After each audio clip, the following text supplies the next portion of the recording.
Le dossier de l'Irak tourne à l'épreuve de force entre la France et les États-Unis. Jacques Chirac a laissé entendre que la France pourrait utiliser son droit de veto à l'ONU pour éviter une nouvelle guerre. Du coup, le voyage de Michel Alliot-Marie à Washington frise l'incident diplomatique malgré les apparences. Sur place à Washington, notre envoyé spécial Pierre Babet.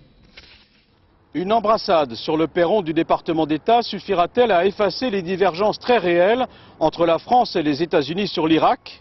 Au-delà des sourires de circonstance, les approches restent très éloignées.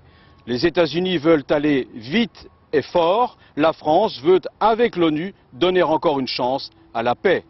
Ce matin, Donald Rumsfeld a longuement reçu Michel Alliot-Marie, mais sans tenir avec elle la conférence de presse annoncée.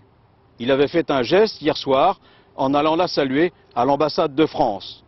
Courtoisie mais fermeté, d'un commun accord, les sujets qui fâchent ne sont pas exposés sur la place publique. Nous n'avons d'ailleurs pas parlé de l'Irak. J'ai d'ailleurs posé la question à M. Rumsfeld à la fin de notre entretien en lui disant qu'il ne m'avait pas parlé de l'Irak et il m'a dit que comme j'en avais parlé hier avec M. Powell, il estimait que M. Powell m'avait donné l'ensemble des informations, ce qui était effectivement le cas. Michel Alliot-Marie va devoir réexpliquer la position de la France ce soir à la Maison-Blanche. Mais la vraie bataille ne se déroule pas à Washington, elle se déroule à New York, aux Nations Unies. Les États-Unis doivent obtenir une majorité qualifiée au Conseil de sécurité pour faire valoir leur position, mais pour l'instant, le compte n'y est pas du tout. Cette bataille entre la France et les États-Unis demeure donc d'une issue incertaine.